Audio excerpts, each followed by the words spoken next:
Hello and welcome back to Parley. This prompt was written by vampbug. Hope you'll enjoy listening. I'm Zandy, I'll be your host for today, and this prompt is about lands in Commander, a 100 card singleton, only one copy of each card, Magic the Gathering format, where people usually don't play 40 lands, but I think it is sensible to think of 40 lands as the minimum you would play, unless you really have something specific in mind that you're doing, which I have it on good authority. Most people statistically don't. They are, by definition, the average player and run way less than this many lands.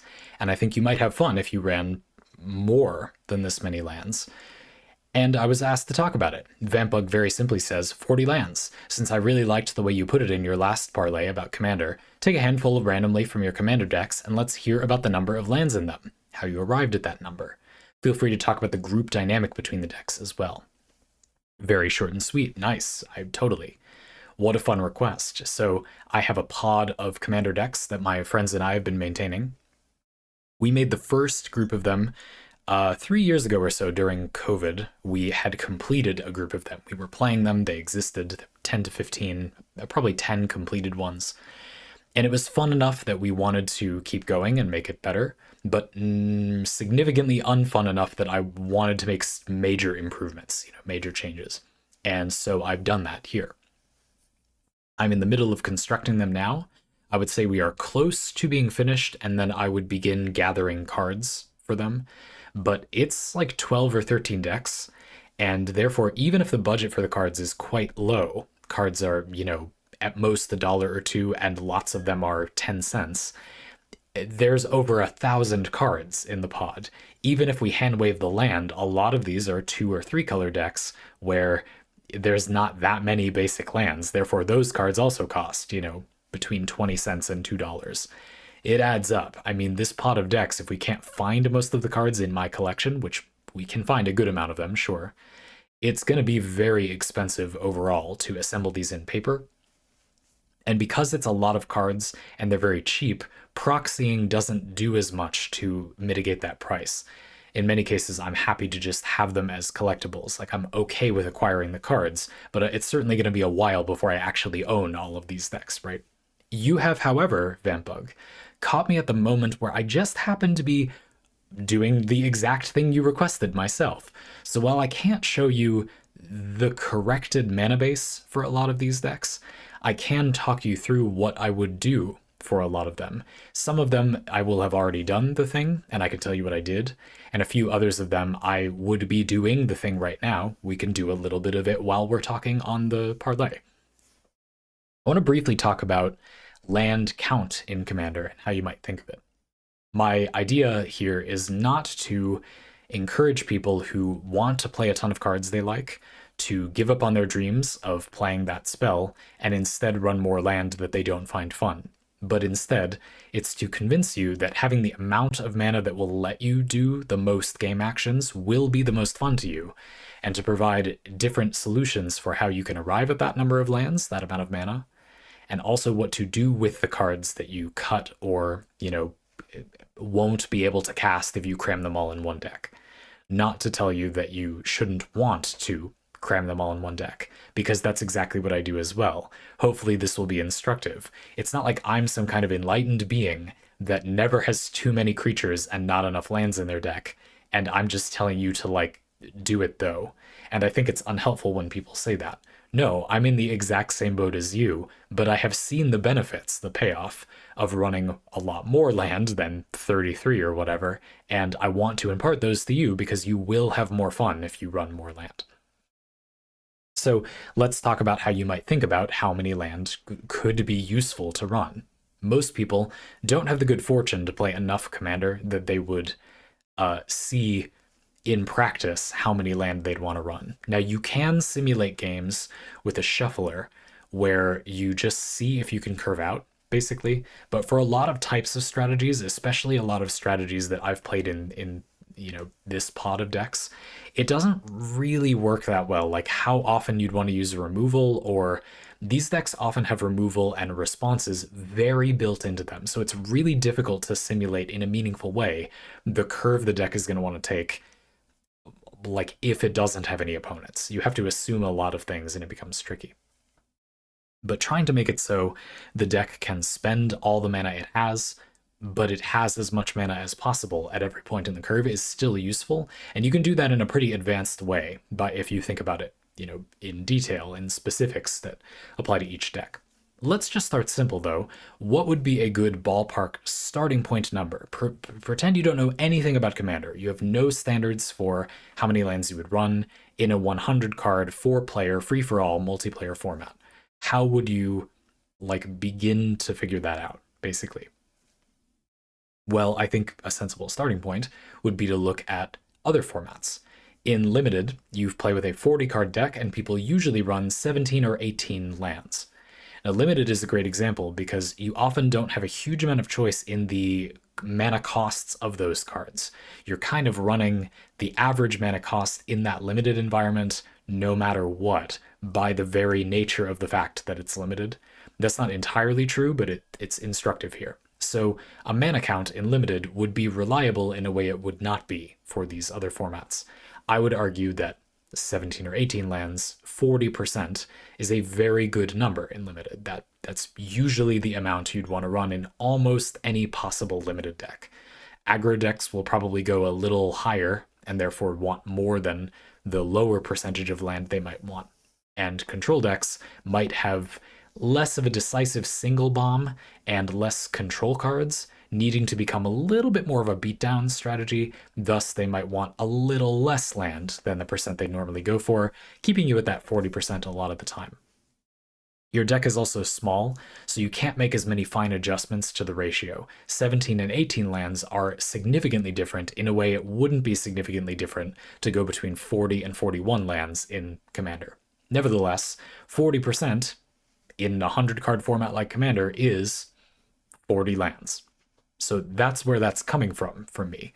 In 60 card formats, you often see 20 lands out of 60 for an aggro deck, 24 out of 60 for, a mid-rangey or beatdowny deck, and 26, 28 lands for a hardcore control deck. But these decks, a beatdown strategy like that, well, that deck probably has like 5 or 6 mana spells, and only a little, if any, acceleration, if it's not a ramp deck.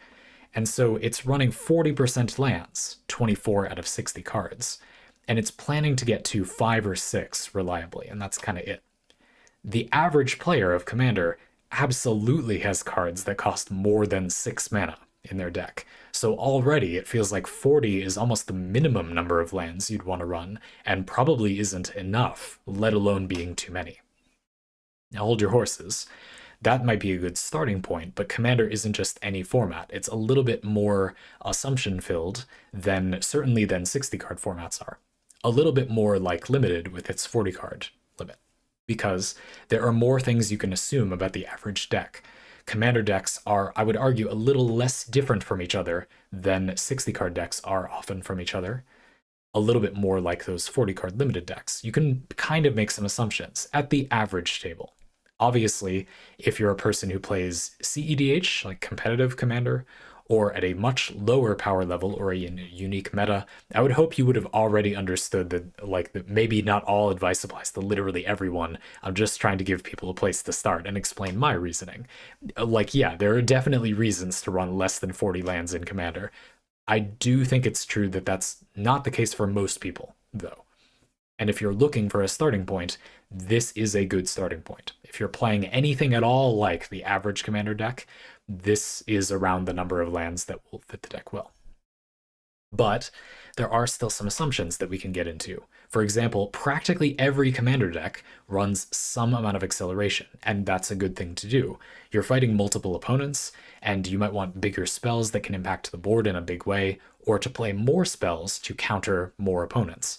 In a lot of matchups, it's like, let's say your control deck wants to counter a lot of the opponent's spells. Well, they only have one opponent, so if they only have 5 mana of spells they could play, you don't exactly need 10 mana worth of counter spells. There won't be anything to counter. You want to have about as much and no more, not sacrificing any gas to accelerate into mana you don't need to control that opponent. But in Commander, it's practically impossible to have enough mana to control all 3 opponents. So you would certainly like more than what you would naturally have. Exactly how much more, that's kind of what we're getting into. More would make most decks more powerful, but you certainly would want more than just playing one land every turn. So you definitely want to play a land every turn, and most decks want to add mana rocks.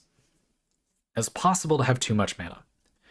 So what we're going to get into now are conditions that might make you add more or less lands to your deck, and just what I think about them. You might hear different opinions on the subject, and that's cool. I'll explain why I think what I think. But most of them are reasons to run more lands.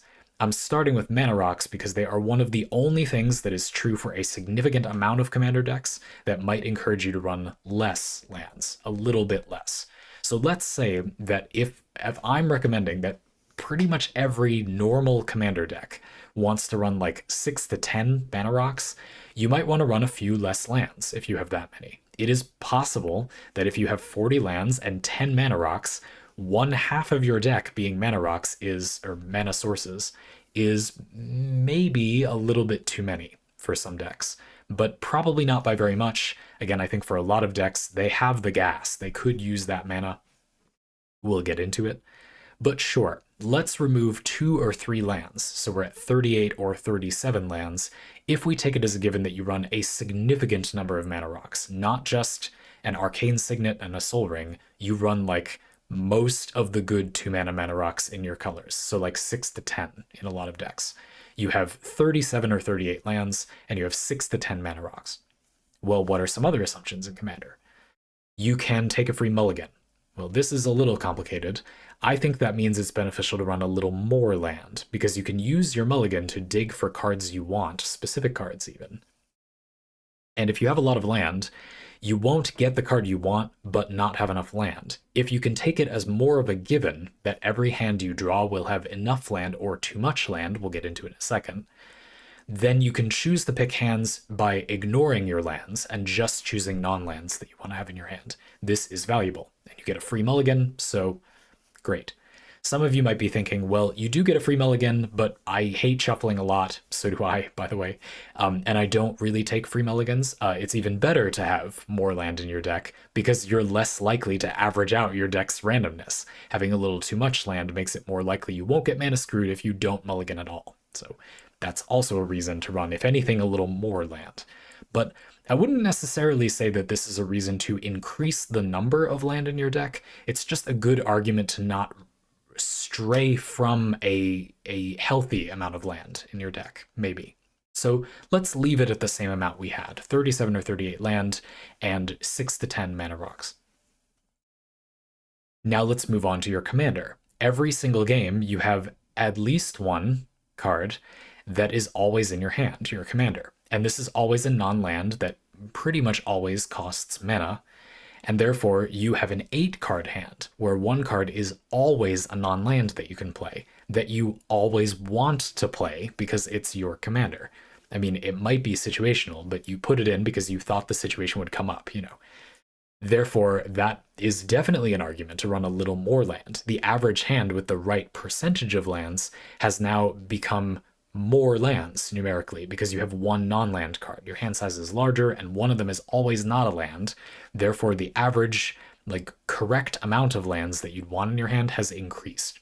Not by very much, but increasing it by 1 or 2 lands isn't increasing it by very much. So we're back at 39 or 40 lands. Therefore, I repeat the thesis of this section, 40 lands is a good starting point. Rapid fire of a few more things that would affect the number of lands you'd want to play. Amount of draw spells. Yeah, I would want more lands. More lands, you might think? Isn't this kind of like the mulliganing thing, where you want the same good ratio of lands? It's not a reason to run less land, but you're drawing the same blend of cards. Isn't more land bad if you have draw? It's just as bad as less land? You don't want to change your ratio? I think no. If you break down what happens if you draw a lot of cards, well, you draw more cards, so the variance of your deck evens itself out. If you can't play every single card you draw, if you draw 10 cards, let's say, having too many of those cards be land is not as bad as it would be if you drew less cards. If you draw 2 cards and your deck has a lot of land, drawing 2 lands might be kind of bad if you need action. and therefore increasing your ratio of land like really high. Like let's say you did put 50 lands in your deck or something. That would be bad if you drew 2 cards. But if you draw 10 cards, I mean, drawing 7 land and then 3 cards that are action, while not ideal, is much less bad. You did draw some action. And so flooding, making it almost impossible that you have a lack of land, but maybe you get too many land. The problems of that have been mitigated if you have a lot of card draw. So it's a little bit less bad to have a lot of land. But is it good? Well, it's inherently advantageous to have a lot of land if you can afford to, for reasons we've already talked about. You're going to have stuff to cast with it, and you can use your mulligans more aggressively. You won't draw a hand that has no lands. Additionally, if your deck has literally any cards, even only a few, that do anything to mitigate your mana flood, well, you'll draw them if you draw a lot of cards, and therefore you will be able to use all the cards in your hand or land you're playing. If you're playing a 13th land, but there are literally any mana sinks in your deck, anything that you can activate an ability repeatedly by paying mana or whatever, those are going to be real good and you're going to draw into them. That's why you have a lot of land, because you're drawing into those cards. And therefore, it's likely a little on the advantageous side to keep hitting your land drops to a kind of normally ridiculous seeming degree, right? Like turn 10, you really need to hit that 10th land drop. Like, no. But if you're hitting that 10th land drop because you drew into your mana sink, I mean, you'll use the mana. So it's not necessarily bad. You could say that this is also the first bit of deck building advice in this parlay. Put cards in your deck that mitigate mana flood, but then play a little bit more land than you would otherwise play. Yeah, I would recommend doing that. I mean, I would generally recommend doing that. There are lots of good mana sinks available in the format. Cards that are like a reasonable utility creature, but then if you have a ton of mana, you can use some like normally kind of inefficient ability to get value out of that mana. There are lots of good things like that in Commander, so I feel like there's already not a lot of reason not to play such things. And indeed, I said before, you have at least one commander. If you play partner commanders, that's certainly a reason to run a lot of land, because you could be playing 2 commanders worth of value. Mana sources and colors. Well, we talked about mana sources a little bit. This is one of the only factors that might cause you to decrease the number of lands in your deck, but normally not by too much. You're running mana accelerators to accelerate your mana. You want to hit your land drops about as much as before. The only reason you might slightly reduce the number of lands, as we did in my example, if you run a lot of mana rocks, which I would recommend doing, is that, again, you can get to the point where literally more of your deck than not is only mana production, which I would argue is kind of bad. Not a bad rule of thumb. Rather than how few lands can you run, is how many lands is too many. I would say around the point that you have 50 cards in your deck that primarily produce mana, they do little useful other than produce mana, that's the point where I might say, if there's a card that you'd want to add that primarily only produces mana, maybe don't.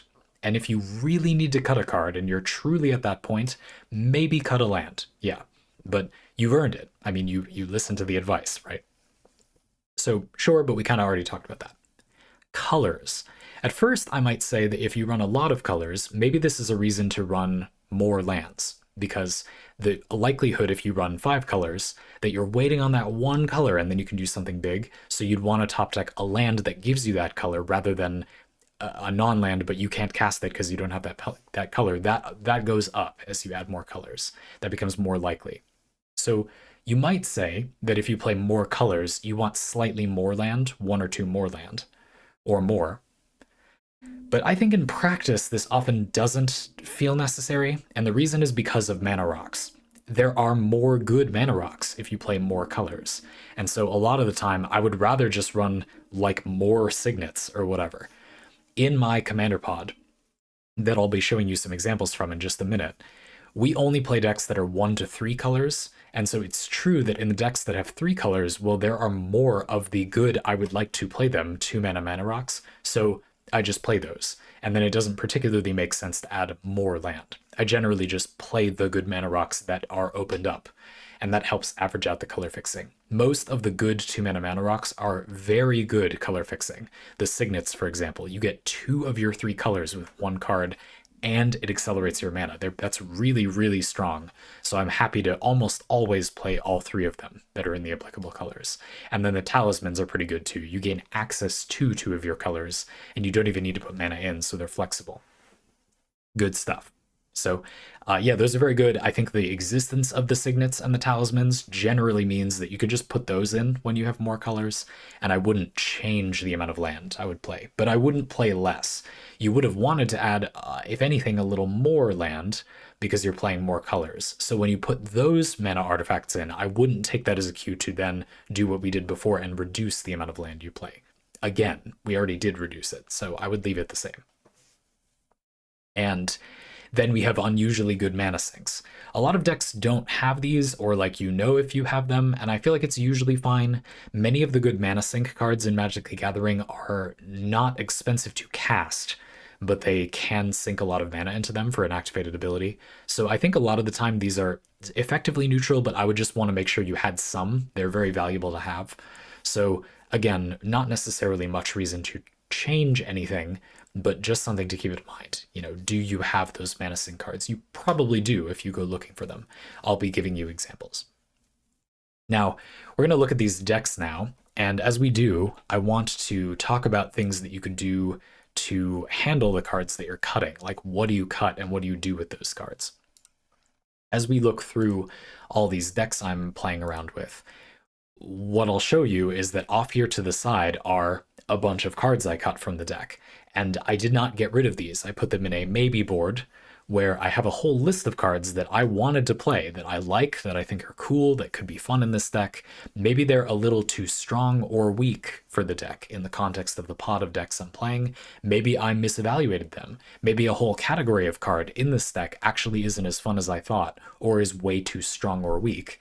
And then these cards are right here to get put back in. The first thing about cutting cards is you literally might end up playing them anyway. Don't get rid of them, just put them off to the side. They're part of the deck. Part of the deck's existence is that there are cards like this that you could add in. You don't have to not play them forever. And of course, step number 2, quite simply, is to make more decks. If you just have a bunch of decks, you needn't not play a card that you like just because it doesn't make perfect sense in this deck, or cramming it into this deck means you don't have the mana to play the spells you want to play. Don't do that. Play the amount of mana you need, and then cut the cards that don't fit, so you can play them somewhere else, not so you don't play with them. It's wonderful when a card inspires you to have this fun game idea, and you want to have that gameplay experience. You don't have to not have it just because you do need to cut cards if you want to have all of your spells. Let's talk through a few examples, and the first one will be one where I kind of already did the thing. This deck is almost done being cut down at 104 cards. This is Sakashima Torma Jairuda, a triple commander deck that is a clone-based combo deck. Now, it has Jairuda as the companion. Jairuda's companion text says you can only play even converted mana cost cards. This is really, really bad. So the benefit better be pretty good, and it is. You have a pretty big combo in the command zone with Sakashima, a clone, and Jairuda, a card that mills you and then reanimates a creature from among the milled cards, allowing you to chain clones together to repeatedly make Jairudas and repeatedly barf creatures into play. You barf a whole army into play right out of the command zone. So you have it every single time. Sakashima is a 4-mana clone that makes the legend rule not apply, so you get to keep all the copied Jairudas, but even if you hit other clones, you destroy the old Jairuda, but you can keep going. You clone the cloned Jairuda, etc. So that's what the deck is trying to do, but we can't play any odd converted mana cost cards. This is, as you might imagine, pretty destructive to the mana base. We can't play 3-mana rocks. If I were going to play Soul Ring in this deck, I can't play 1-mana rocks either. The overpowered 0-mana rocks are technically available, but I don't play those. So we're mostly playing, well, the 2-mana rocks that exist. Thankfully, most of the good but reasonable power level mana rocks that exist are already 2 mana, and we get to keep those. So that's really good. And on top of that, our commanders, other than Jairuda, are 4 mana. So great, I really want to play a 2-mana rock and skip turn 3 to get to a 4-mana play, not only because I always have one I always want to play, but because I'm not even allowed to play 3-mana cards, so I really want to skip that converted mana cost. On top of that, there are a lot of like weird little corner case things with mana that I want to talk about here. So, for example, there are some lands that are kind of fun in a way they wouldn't be because we're avoiding odd converted mana costs. For example, Watervale Cavern here. This is a land that can tap for colorless, and it can tap for blue or black, but if you do, it doesn't untap next turn. Now, this often doesn't do anything to this particular deck.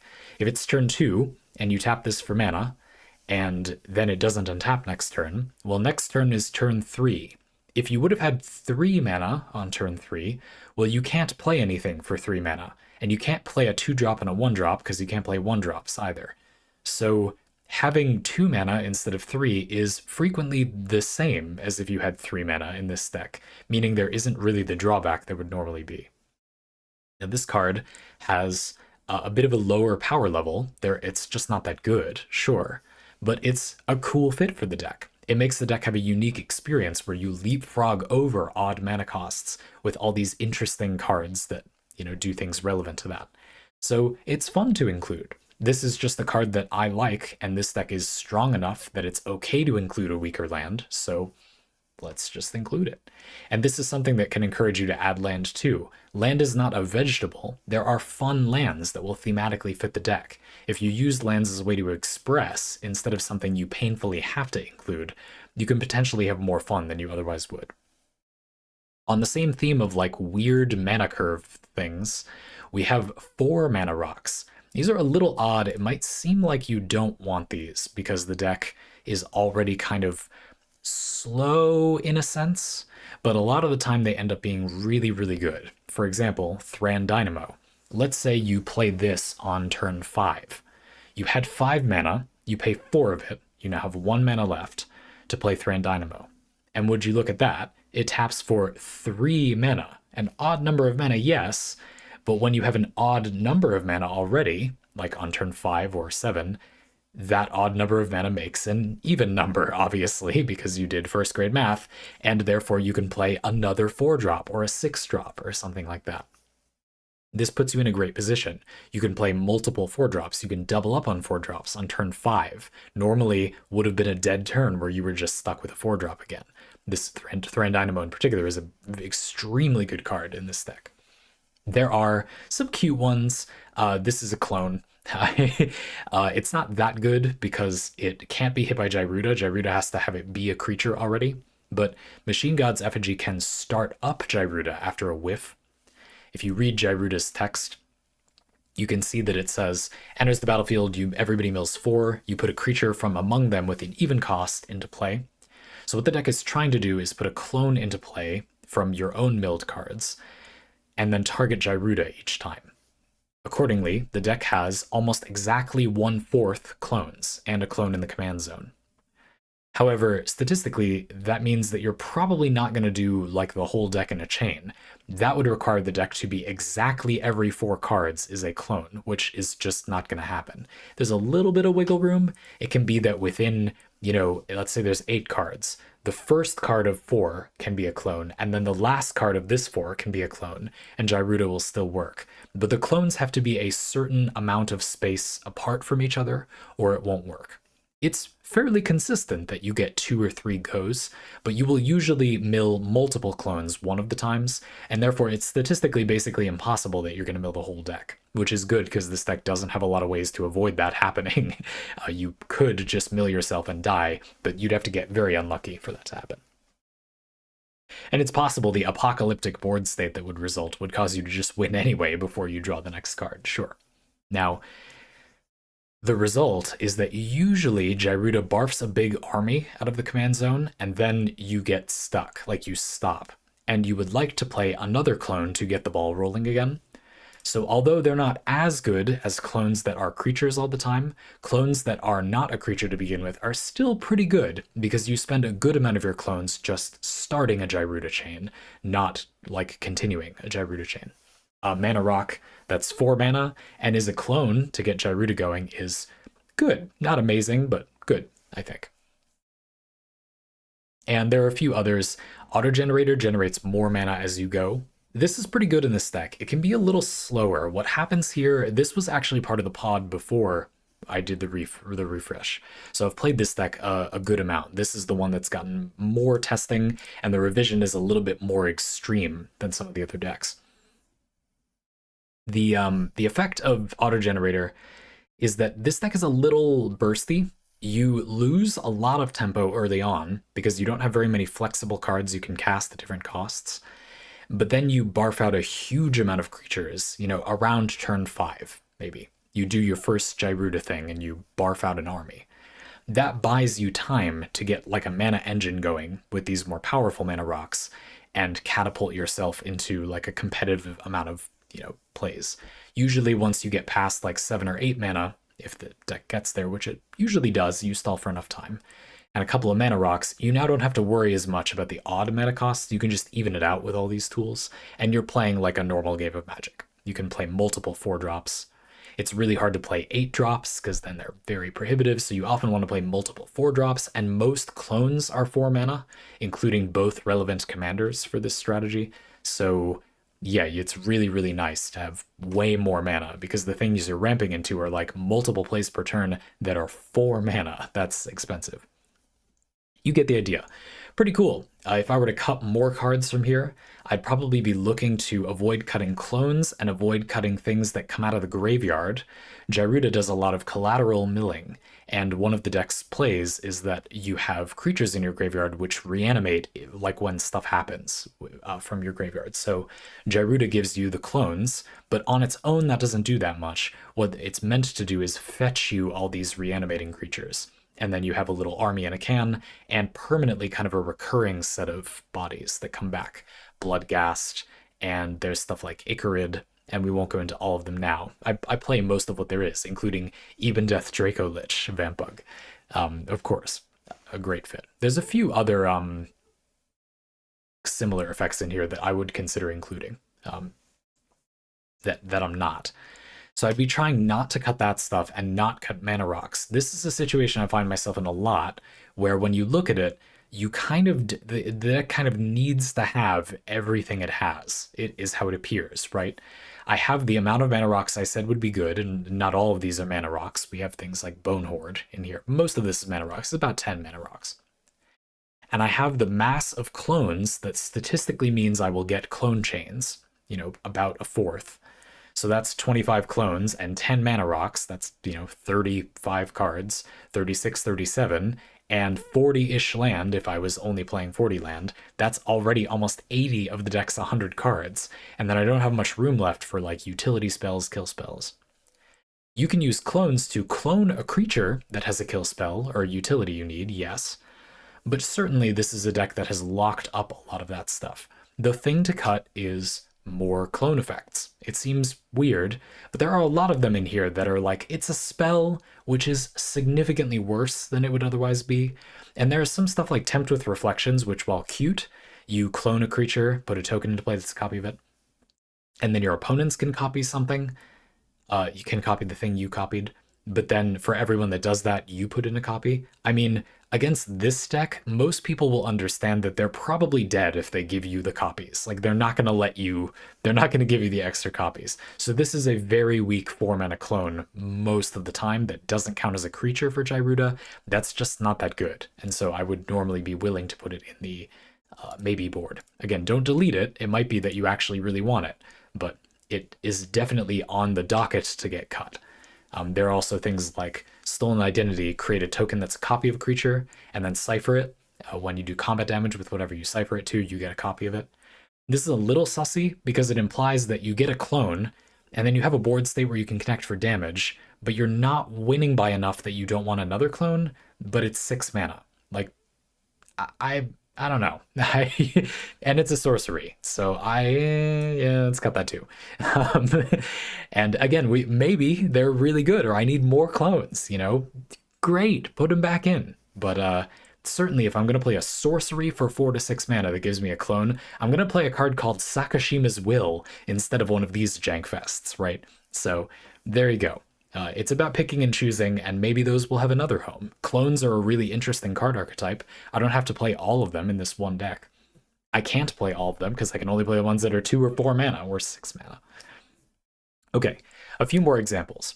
Let's do Onyxia next. How about that? So this past deck you saw had 42 lands. So 40 is a starting point. We had, maybe 38 with the mana rocks, and then, the game is going to go big. You want to get to 6 and 8 mana, so basically back up to 40. And then the deck doesn't have that much card draw, so actually a little bit less land. That's a motivation to not add more land. And yet I also kind of need 2 lands to get to a new mana cost. If I'm at 7, I kind of need another land drop to get to 8 where I can actually cast something new. So I sort of want a little more land because of that. And then the deck doesn't actually have that many sources of like removal or card draw or stuff. So I really want to consistently get those clones, and I have 3 commanders. So I put it up to 42, but I think that's a good amount. Kind of a medium to low amount of lands for this field. Here's a deck where I'm playing a lot of land, 44 so far. This is Onyxia. Here's what Onyxia does. She's a 5 mana enchantment commander, and she says, other enchantment creatures you control have menace. That's not the main thing. When she enters or attacks, you reanimate a non-aura enchantment, but it's also a 3/3 creature. So you get whatever enters the battlefield effects that enchantment had. It's an enchantment, but it's also a 3/3 creature. You destroy the enchantment, you reanimate it in the process.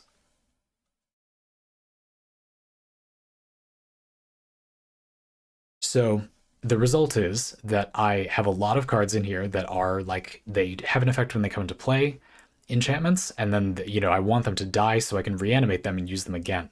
It's a removal reanimator deck is the theme. I have cards like Seal of Doom, 3 mana to destroy a creature, and then you've destroyed your Seal of Doom. It's basically a kill spell that is technically an enchantment, and then I can reanimate it, use it as a beater, and when it would die, use it again for removal. This deck has a lot of removal. It has a lot of cards in the deck that are just removal spells, and the commander's gimmick is you get to use them twice, basically. This deck is a machine gun level of removal. Yes, it's a reanimator deck, and one of the fun things about this strategy is that you have to pick whether to reanimate a bomb or a removal spell, but you always have access to both of those things, and so it's really fun. Now this deck isn't so much looking to reanimate a big bomb that it milled or discarded, unlike a lot of traditional reanimator decks, and there are 2 reasons. The first one is this is already a really strong strategy, and there aren't that many on-theme mill spells or discard spells. I'm playing the ones there are. Sinister Concoction is pretty good. 2 mana, and you discard a card and mill a card to destroy a creature, and then this destroys itself so you can use it again, and you get to discard an enchantment you might want to reanimate. It's really good, and if there were more of these effects, I wouldn't play them because they're going to make the deck too strong, but a few is okay. So one reason is it's really strong already, and there actually aren't that many on-theme cards that aren't just generically good. They would make the deck better, but they don't feel like they're part of the deck that do the thing I want to do. I'd have to make the deck stronger, which it doesn't need to be, and also less thematic, which doesn't necessarily make it more fun to play more cards that do that type of reanimator. You discard a spell and then you reanimate it. And point number 2, this deck has a lot of really good cards that fit the strategy that just are cheap. So it wouldn't be that beneficial to, discard a card and then reanimate it because you're not saving that much mana. A lot of the things that are a good fit for this strategy just already don't cost much mana. So it doesn't make sense to cheat on mana in the same way. Likewise, because the deck is quite strong, I'm perfectly comfortable running like a weaker way of ramping, and the commander is 5 mana, so cards that are 2 or 3 mana become interesting ramp options. So I want to now show you what I picked, and then we'll use that to analyze, what kind of ramping stuff would you like to use. Cards in this category mostly involve taking lands out of your deck, so they're a little bit tricky to evaluate in terms of ramp. They're not mana rocks in the same way as we talked about previously. They don't add a new card in your deck that does generate mana. They pull the cards that generate the mana out of your deck faster, which means they're a little complicated to evaluate. This category of card, in my opinion, is caused to run more lands, not less lands. Unlike the mana rocks, But also, unlike something like card draw, I don't think I would run too many more lands because they do also find you the lands to some extent. So I'll give you some examples. So spelunking, you draw a card and then you can put a land from your hand onto the battlefield. Yes, it needs you to have a land in your hand to ramp, but it also draws you a card, which has about a 50% chance of being a land in this deck. So it's sort of like it gets you the land. More direct would be something like Into the Wilds. It says at the beginning of your upkeep, look at the top card of your library. If it's a land, put it into play. Now, this does find you the land. You don't have to have the land in your hand, but at the same time, it hits more often if you have more land. And you still get to play a land for the turn, so if the card after this card is also a land, you might want that. You draw it and then play a land for the turn as well. So you can see, you certainly want to run more lands for these cards to be effective. They use land in your deck to ramp. In some ways, these could be considered an inefficient type of ramp if you're a player who wants to fit the most cards possible in a deck. I think they're kind of cool, and this deck doesn't need the help, so it's fine, right? There are a lot of cards in recent Magic, publishing that pull the lands out of your deck for you. So kind of like Rampant Growth, but they don't shuffle. They'll say reveal cards in the top of your library until you hit a land, put it into play, and then put the rest of them on the bottom in whatever order. And those cards tend to be neutral because they inherently get you the land while doing nothing else to your deck when you cast them. And so these cards are not like that. I think you do want more density of lands so that they hit lands, but also not a huge density of land because they are pretty turbo effects. I mean, this is getting you a whole other mana source every single turn. It's not just a 4-mana rock. Every single turn it hits, it gets you a full new land forever. So this it's a powerful enough ramp effect that you really might end up with too much mana. So I wouldn't go too crazy on lands, but 44 lands probably starting to sound a little more reasonable, right? This is just a placeholder. I don't know what lands. Spelunking here makes lands come into play untapped as well. So that comes to mind. And there are some sources of ramp here. I tried to pick the enchantment ones that are not very pull lands out of your deck-y. So I don't want to use too many more lands. But at the same time, a lot of the available ramp that fits the theme, and because I kind of wanted this deck not to get too much stronger, I really wanted to commit to the theme, they're not that powerful or consistent. Druid's Repository is a good card. When you attack, you get a charge counter. You can redeem the charge counters for mana. Onyxia reanimates enchantments by attacking and entering the battlefield. So, I mean, you're going to be attacking. She reanimates things that can attack. This is a perfectly fine source of ramp. I think players tend to underestimate these. At the same time, they are a little inconsistent in a way, right? And so I am a little bit more inclined to run slightly more lands if I'm using this type of ramp, especially when the consistent ones do require lands from my deck to work. So that's a big reason to run more lands. Additionally, reanimator strategies generally want to run more land. The reason is that if they have big reanimator targets, and while this deck doesn't have a ton of them, because I think that makes it reasonably less powerful, it certainly has some of them. There are some 8-mana cards down here, and it's good to reanimate them. Of course, the good thing about a reanimator strategy is when you hit that top of the curve, you can hard cast the things you would have reanimated as well as reanimating them. So I definitely want to get there. My commander is 5 mana. The game begins at 5 mana for this deck. I want no less than 5 lands in the first 5 turns every single game. And so if I start with 7 cards in hand and I draw 5 and I have 12, that means of those 12 cards, I want at least 5 to be lands, which is an I don't know ratio, probably about 40%, right? And therefore, yeah, I mean, that's the minimum I would want, especially if to speed that up, I have to actually lose lands in the deck with things like Spelunking and Into the Wilds.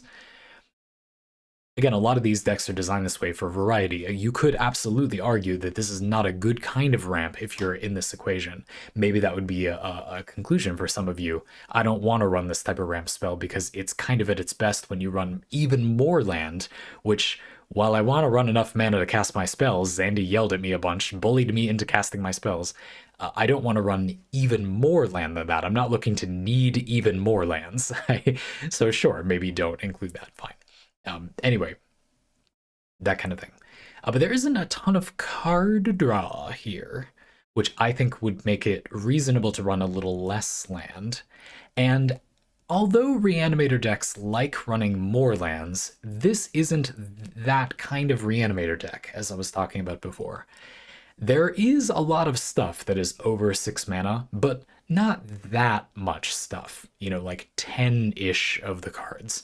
And the deck does have ways to cheat on the cost of those cards. It just won't always cheat on the cost of those cards.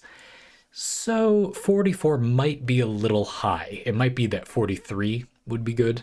I do have to cut 3 cards from this deck to finish it out, and so I could see one of them being a land. Again, I think this is just a better approach. You have a way to save the cards you want to play, you have a way to figure out what amount of lands would be in the ballpark of a good idea, and you start with, if anything, a little bit too much land, and you remove a few lands. It's better to end up with a little too much land. You'll be able to cast your stuff, and you have ways to deal with it.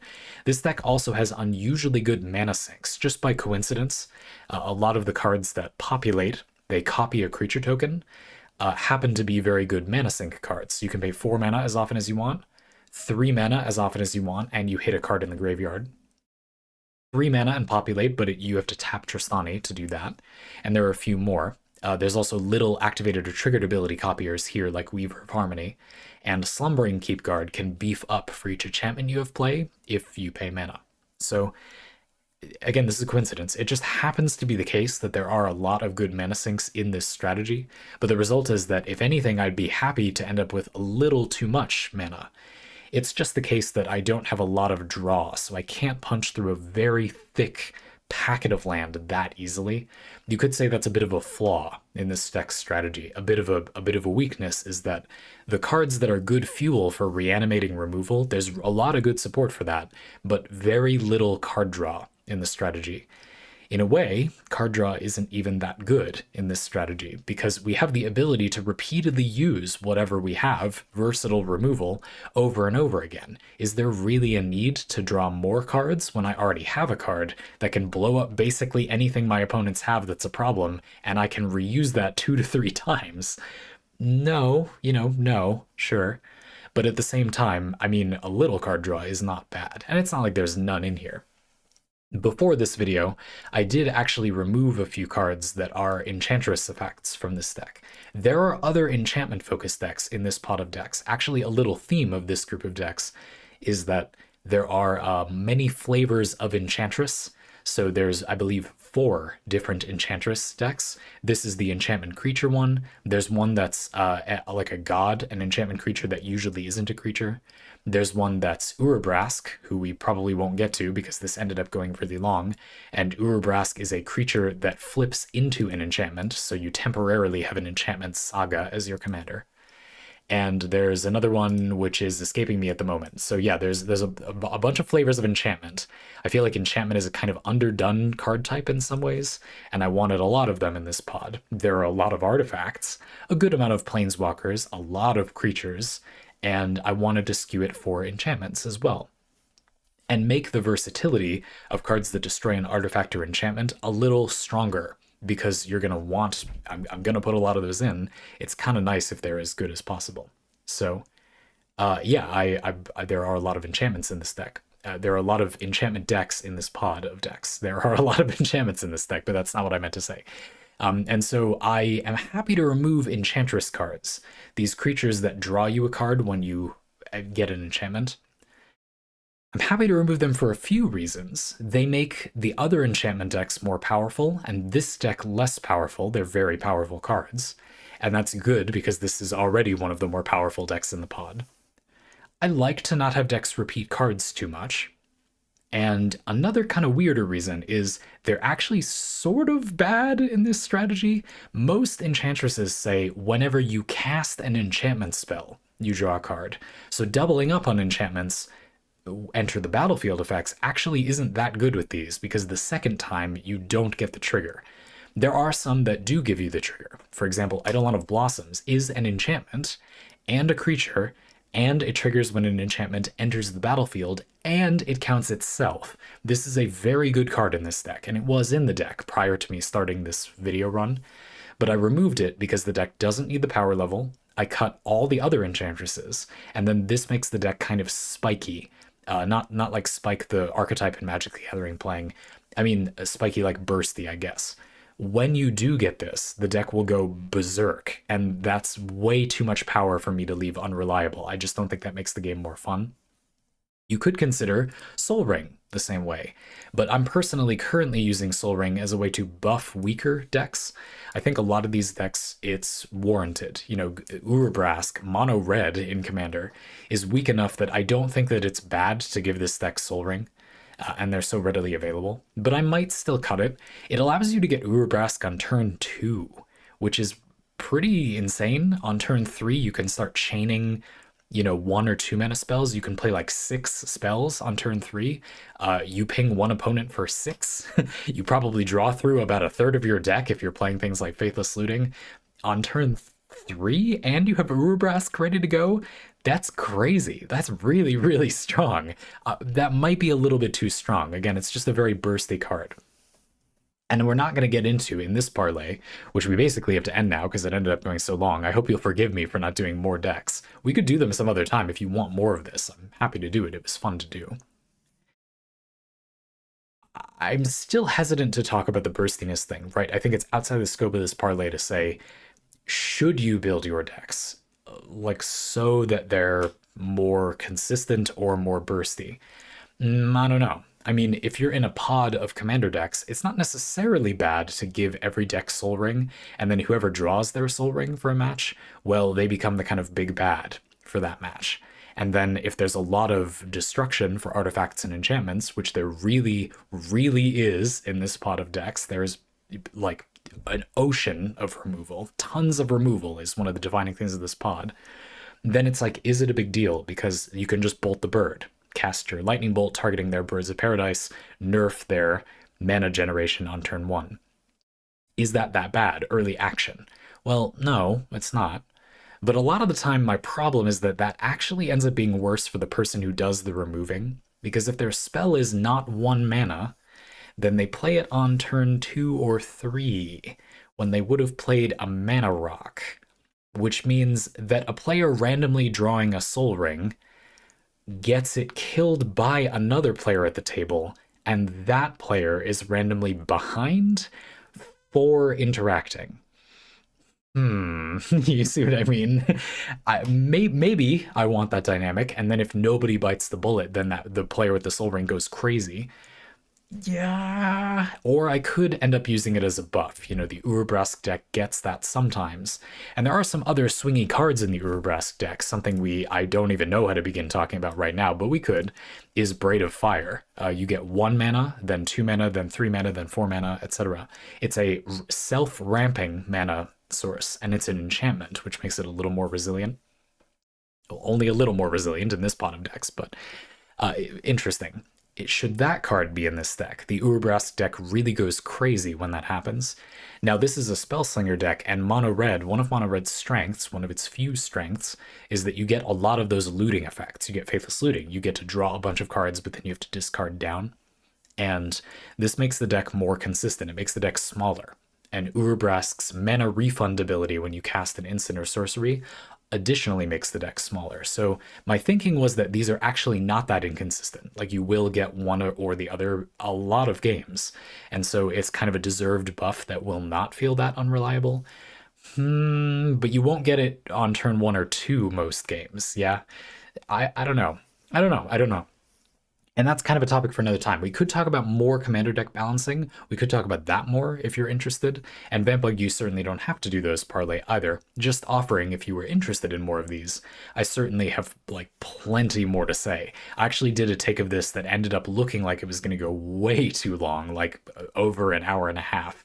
And that's just too long for parlay. So I paused and tried to do it in a more compact format. We still ended up at 55 minutes. So I hope you enjoyed it. Again, I hope some useful takeaways for what to do to get your decks to like a reasonable amount of land. And in many cases, again, I just want to say, I'm not trying to say from on high, don't run so few land, idiot. Be enlightened and run a ton of land and kill your darlings and don't like fun cards. No, not at all. Quite the opposite, actually. I too have too few lands in my decks, although not as as few as some people do. Yes, I have closer to enough land in a lot of these decks, but every single deck in this pod could currently benefit from having more land in it, not less. And I plan to add more to almost all of them. I'm not sure there are any decks in this pod that want to be under 40, but we'll see.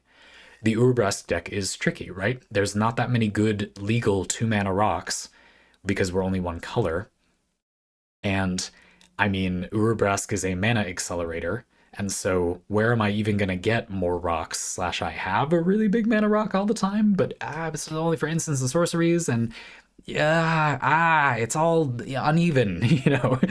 Soul Ring, but then there's only like 2 more mana rocks. Oh, it's ugly, right? So I don't know. But that's what we could talk about it more. I'm happy to do that. Folks, if you'd like your own parlay like this one, you can get that using a link in the description. You click that link and take a look, and you can see the $9 a month platform of your choice if you'd like to join vampbug in making parlay. For now, I'll say thank you for this one, and I'm looking forward to the next one. But bye for now.